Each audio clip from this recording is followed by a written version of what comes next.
Today on Action Hour, we will be chatting with Charlie and Sherry Johnson. They are a dynamic duo with incredible insights into health and fitness. Charlie is a physician assistant and has a podcast on Instagram, Medical Minutes with Chaz. And Sherry is a certified fitness trainer, and she co-hosts an amazing cooking show on Unchained TV called Plant Based in the Burbs. Together today, they will be sharing insights into your health and fitness. Guys, thank you for being here. You guys have been married for what now, 34 years, and you are just so dynamic. How do you do it? And tell me, what does veganism have to do with it? Like becoming vegan, how did that all happen? You want to start? Thank you, Lindsay. Go ahead. You go ahead. Okay, so hi, Lindsay. Thank you for having us. You know what? It actually started from a church fast. We were going to a specific church, and every year you had the option to write down what you wanted to do at the beginning of the year. And normally Charlie and I would fast, and I said, let's try to do something really hard. And so I put us down for 14 days, Daniel fast, which meant no meat, just strictly vegetables, right? And from after the 14 days, I could tell how wonderful my body felt. And so I told my husband, I said, look, I'm going to keep going. Not even really being aware about veganism, that it was a thing, didn't really know much about it. And as we continue to journey through just eating the plants, then we realized that now everything had animal products in it. So we had to look at the chicken broth. We get rid of that. We got rid of cheese after we saw what the health, and we just really just start peeling things out of our diet. And that's how it happened. But Charlie has a different outlook on going vegan. Wow, I want to hear that too. But let's hear yours, Charlie. And then I'm going to ask, what were the changes that came from it? So let's go ahead and have Charlie. Hi, Lindsay. Thank you. Yes, I was very not adverse. I didn't want to do the plant-based. Me and Paula Dean and Emma Lagasse were friends. Anything they made, I made better. You know, the fried chicken, leg of lamb, all of that. And I just didn't know how to eat the way she wanted. And I was very angry and upset that she wanted to do this. But you know, I had a colonoscopy at the age of 47. That was early, before 50. And they found a polyp. And when they found that polyp, the doctor says, Charlie, eat more plants. And I think that was the catalyst that made me think twice. I said, okay, now I have a doctor saying, you know, you need to change your ways. And then I put what my wife was saying together with that. I said, I should just join the party with her, because I'm competitive. I went to UCLA. And so I felt like if we're in this, well, I'm not. So if we're in this together, I want to make it with her for the rest of our life. So let me join the party. So that's how we did it. Yeah. Yeah. And so now the big question, how did it impact on you? Because you were both, Charlie, you're a physician's assistant. You are we're going to talk all about that. And Sherry, you've been a fitness expert and certified physical trainer for what, 15 years? Or of course, you must have started when you were 10. So, but seriously, like, how did it impact on you? We'll start with Sherry. You know, I was really so unaware of what I was contributing to, you know, eating the American Standard Diet. And what it did for me was it gave me an awakening, basically. I was able to see the changes in my body, the changes in my energy, the changes in my attitude. I felt more compassionate for our fellow human beings and animals as well. And then I started to understand what was going on with the cruelty of animals that really made me want to not participate. And so that's basically how I've been moving. And the more I'm in this culture, the more I'm becoming more knowledgeable of what we're eating has an effect on our whole body and our whole mental process. Mhm. And that has really changed for me being in the vegan culture. Exactly. Right. So it started for you, Sherry, with a ethical that kind of bent, but then you saw how it changed into something where it was also very beneficial to you, as many times these sort of things are. When we do something good for someone else, inadvertently we get something back. And so at least that's what I think. So that's amazing. So Charlie, how about you? Yes, again, competitive side of me. I look at my medical history as a report card. So when the doctor was saying that you have hyperlipidemia, high cholesterol, pre-diabetes, I thought I should really change the way I eat more plants. And then when I did so, my cholesterol levels dropped. I was not pre-diabetic. And I went back to my doctor and says, yay, these reports are great. I'll start eating meat again. He says, no, the reports are great now because you don't. And that was the beginning of me realizing this is something I must do for a lifetime. Daddy had prostate cancer. Mom had breast cancer. I am my only child.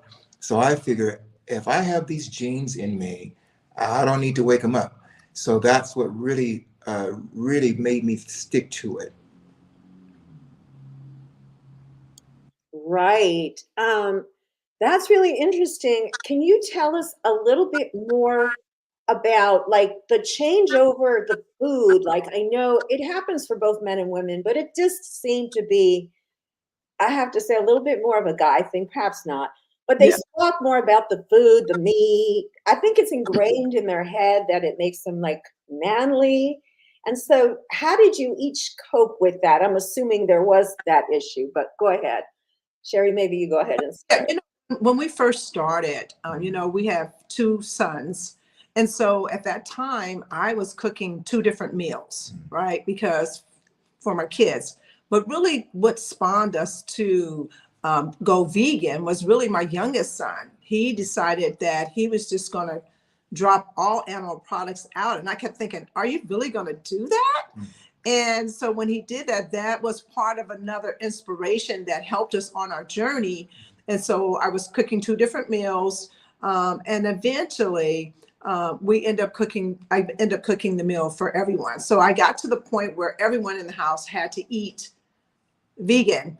And so we just swapped out things that we generally loved and we use alternatives, and that was really a great game changer for especially people who are trying to transition, is that there's so many wonderful products out there that are alternative that you can swap out and your plate still looks the same. You have a protein, you have your carbs, and you have your vegetables, and you still get that feeling of being satisfied. And I think that helped until eventually we learned that, you can use those meat alternatives sparingly and still change and have more plants on your plate. Oh, I can't hear you. I have a really cute clip you guys did about egg substitute. It's gonna knock your socks off. So let me show you what it looks like in the package. Oops, let me see if I can pull that open. You want to do that for me? Yep, okay. So this is how it looks in the package. Now this little packet here is black salt.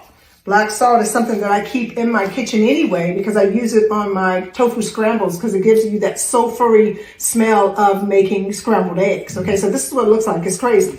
Okay, so I'm gonna just take it out. I won't show you, but you just kind of punch it out. And let's put that on your plate, honey.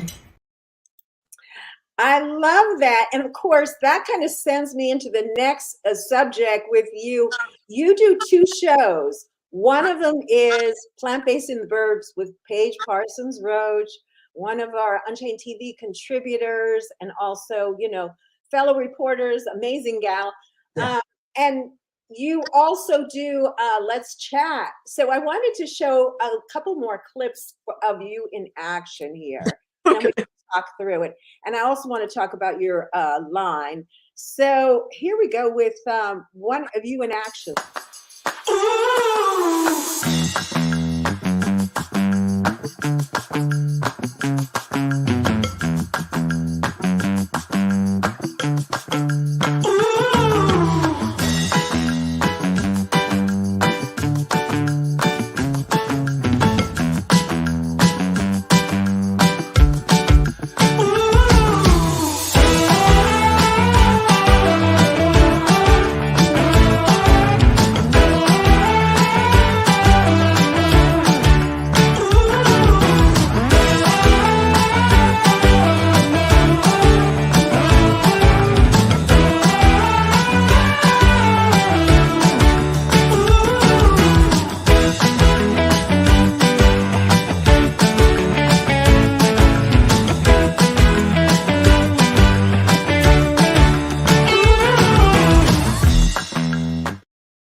So tell us a little bit of how you started off. You got to know Paige. You were both, tell us a little bit how about starting from your job, you met someone and it segued into a whole career that you're doing together. Yeah, it's really crazy.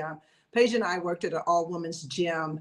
She did group fit and I was doing personal training, and she became my client. And that's how we end up getting that relationship, the friendship. And I would train her like at 5 o'clock in the morning, and we would do boxing because it was really a great stress reliever. And we really became intimate. You know, being a personal trainer, you know, people share a lot of themselves that they don't share with others. And we really connected. And then it was so odd or weird because we decided to go vegan and didn't know that each of us were going vegan at the same time. Wow. You know, it was always bringing in her little basket because she was about plastic, you know, teaching people about plastic. So when she would come in with this little basket full of things that you could swap out for plastic straws and forks. She had bamboo spoons. And then eventually I think we went to a juice bar that opened in the mall. And we were over there just giggling and laughing with the owner. And he said, you guys should do a show. And we were looking at each other like, what? We weren't really familiar with Facebook Live. You know, we were trying to get into that. And it spawned from there. It was, you know, it was a shift show at first, which was Jane kept saying, that is too hard to say, which I kept saying yes. And then actually, I believe Jane came up with Plant-Based in the Burbs for us. And then we started from there. We did lunch break lives, and every time Paige needed someone to fill in, if I was available, I would jump into that spot. And it just, you know, it was really fun. And it was opening for me. Like, it really opened up a new space for me, another way to communicate and to share, you know, my beliefs and what my love for cooking, and then hanging out with a friend that when we're together, it's nonstop goofiness, which I just love. So she's my girl. Paige is my girl. No, I'm sorry. Go ahead. Paige is your girl. Yeah, Paige is my girl. Yeah. I have a clip of you guys together. We are making something delicious today. Polenta zucchini lasagna. Plant-based in the burbs, plant-based in the burbs. Boom, boom, boom, plant-based in the burbs, plant-based in the burbs. Welcome to Plant-Based in the Burbs, everybody. I'm Sherry Cherie. I'm Paige Parsons Roach. Welcome, welcome. Okay. All right, so first thing is Sherry's gonna start with slicing up the zucchini. Yes.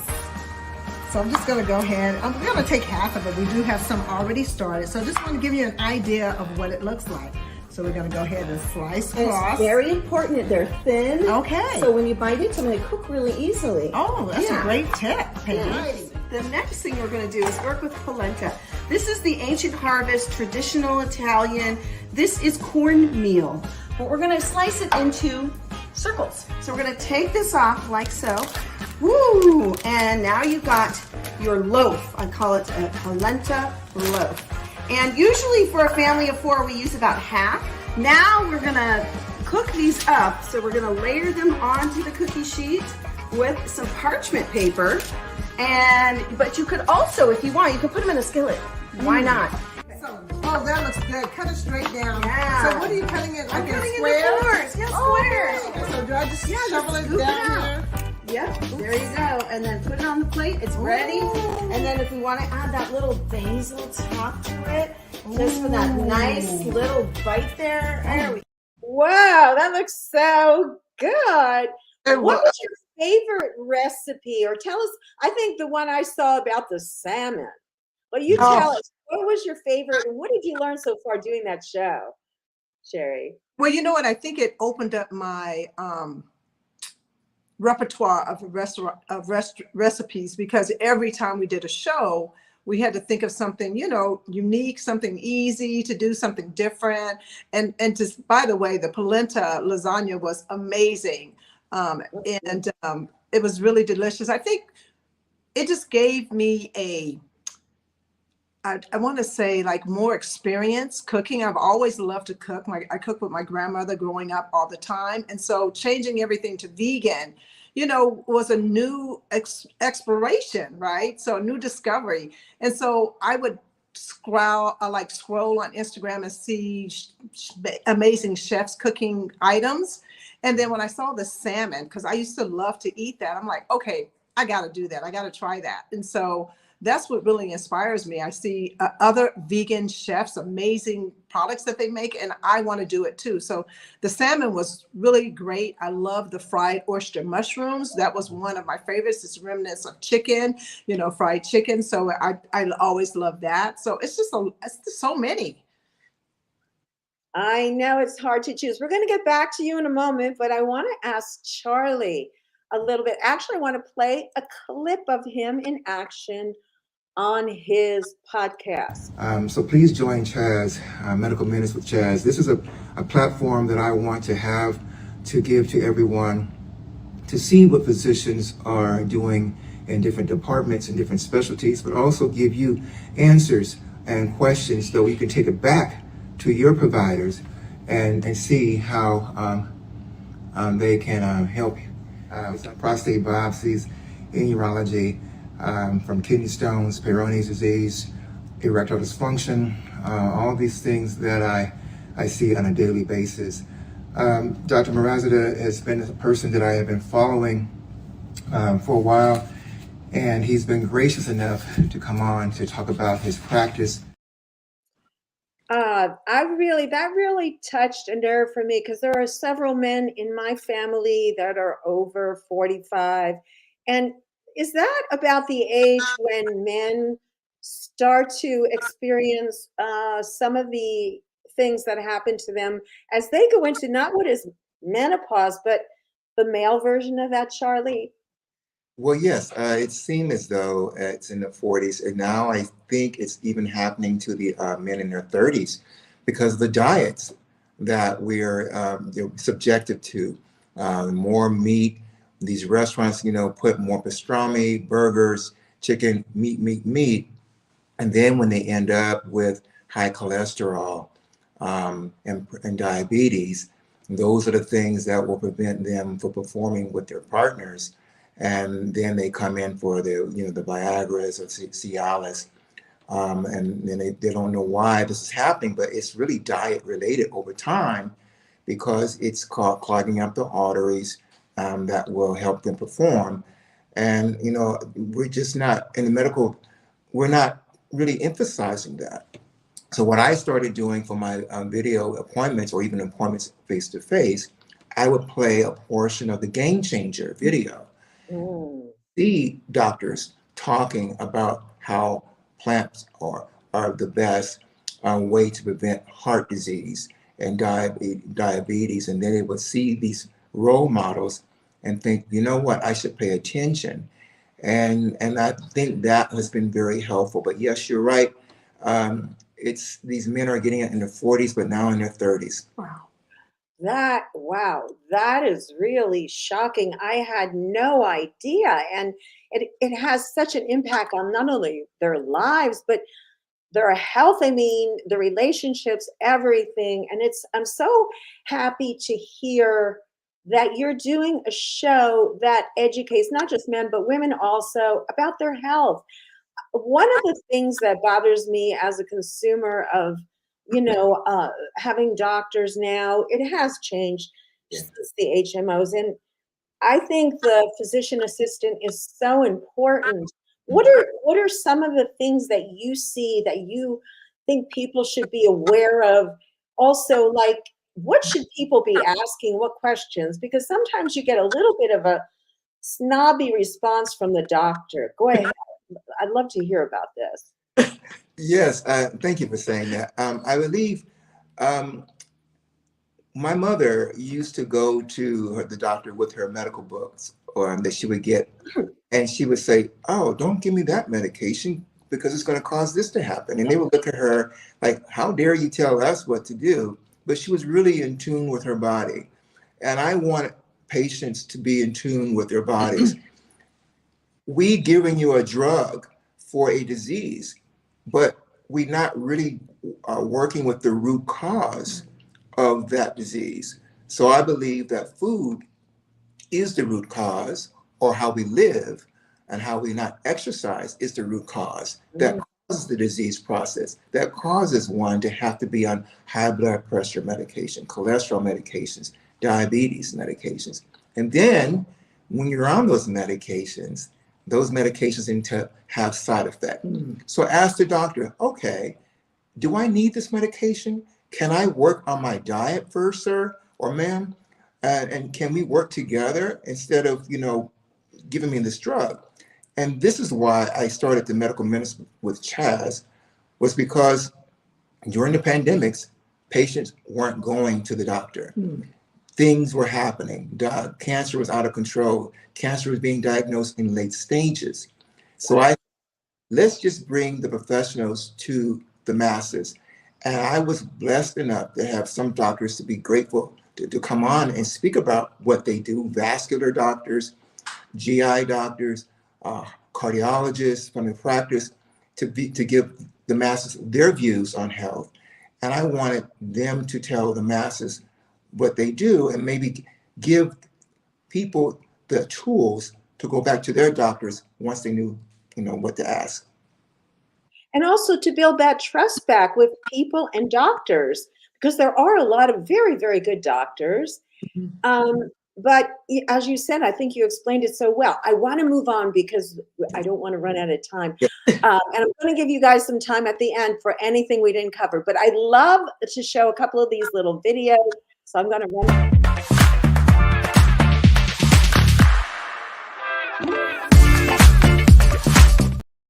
And I like this one.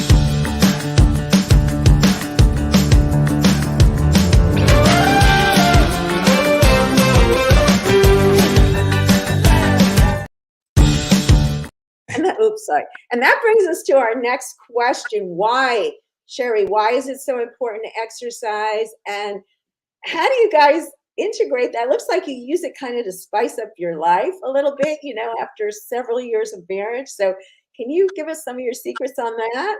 You know what? When I met Charlie, way back in the day, I was a hairstylist, and I did that for like 16 years. But fitness was always a part of our lives. He used to be a track runner at UCLA, hurdler, and I was a swimmer. And so we would go to the gym together and do aerobic classes, right? Never knew that my journey would get me into doing fitness. So we always was working out together. And then once I became a personal trainer, I mean, it's just natural. It's just always been a part of us. And that's why I always tell people, it's never too late to start working out if you just do at least 30 minutes a day. That could be walking, that could be cleaning your house, doing laundry. All of that is physical activity. But then again, you want to move all your body parts, because the saying is, if you don't move it, you will lose it. And so as I'm aging, I really want to make sure that I'm always working out, doing some type of physical activity. And it's great for both of us because it's another way that we can bond. Like we walk on the beach together. It's a great way to get our thoughts out and just be quiet with each other. And so it really is a great stress reliever, and it's something that we do in common. So it's just really natural for us. That's amazing. And now I want to ask you about your fitness line, and what was the inspiration for that, Sherry? Well, it's interesting. I did another line before that. It was called Wrist Wrap, which was made with recycled denim. People would donate their jeans to me, and I would make a little wrist wrap that goes around your wrist that carries your keys.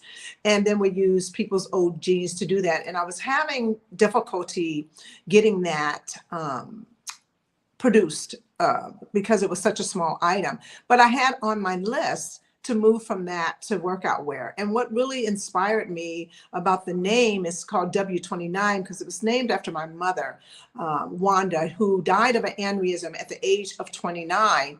And it was a great way for me to pay homage and not to really forget her. But what else that was so impactful about that is because W stands for women. And it is something that women need to do, that we need to build our inner strength and know our inner strength and know our physical strength.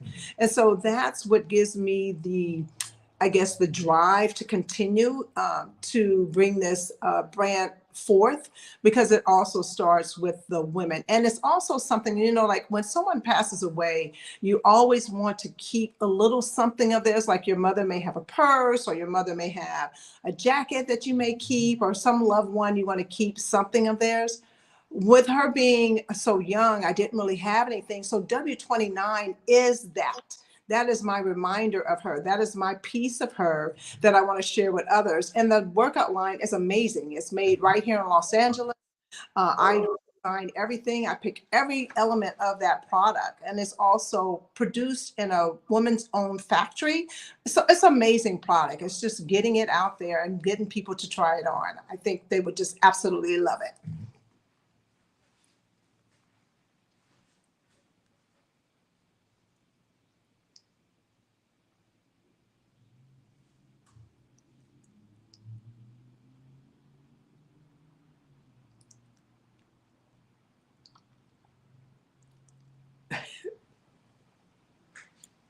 Oh, I'm sorry. Oh my Sherry God, where are Cherie, you?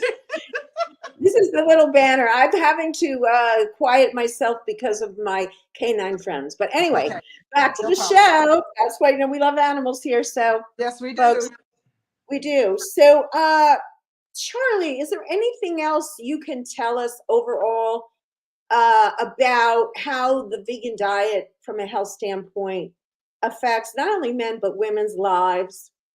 Of course. When I round on patients daily and I see them in the unit with heart disease, diabetes, and in urology is mostly prostate cancer and kidney cancer, bladder cancer.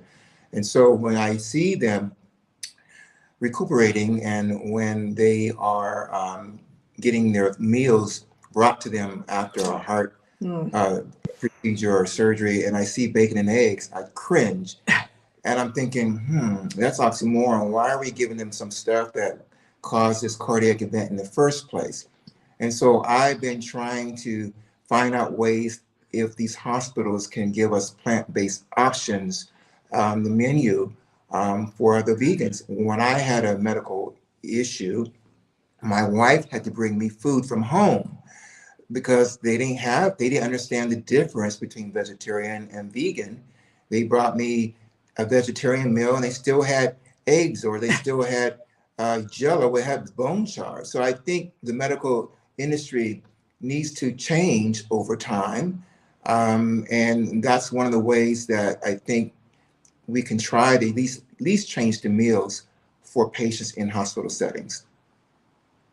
Yeah, that is so important. I've heard that story over and over again. And even with my own mother, who's in assisted living, she was doing much better when she was on a vegan diet, but they don't offer it anywhere. And I have to bring food often, make sure they have her on the right products, or she does a lot worse. And it really is ridiculous how long it's taking for this to catch on. So, guys, this has been so interesting. I'm sure I'm going to give you each at least whatever time you want to just tell us anything that I missed. Sherry, I'll start with you. Well, I think I'm trying to think what have you missed. I just know that I would love to inspire others to transition or try at least the vegan diet, or for at least 1 or 2 days a week, just to see the impact with just those small changes. That was one thing. And also the other is that I would love for our audience to check out our Let's Chat show every Tuesday with Plant Based in the Burbs. We bring on influencers, impactors, game changers in the vegan community to share their stories on why they decided to make the shift, and that maybe it can help inspire some people that you know, or even people who are watching our show that may not be vegan but are on the fence, that, you know, everyone comes into this community for different reasons. And everyone doesn't come in for the animals, but once they get in and start to see the impact and the change that they have made, their mind is open even further to explore the things that they may want to take out of their life to not contribute to the harm of animals. And the main important thing is that when we do that, we're helping save our planet. And that's one of the things that we really need to do, is because we want it to be here. I know I do. I don't have grandchildren yet. And I want it to be here for my grandchildren, and I want it to be there for their grandchildren. And making the shift and thinking about how we can impact and change our planet to keep it here and keep it healthy is also a game changer. Amazing. I love what you said there. And Charlie, what would you like our viewers to know, and what would you like to leave them with? Sure. today? Be prepared. Be good consumers when you go to the store. Look at the packaging, the chemicals. Turn it over. If you don't recognize the word, put it back. Look at the amount of sodium. We don't know that sodium kills the kidneys over time. We think it's just a salt shaking. It's really the process.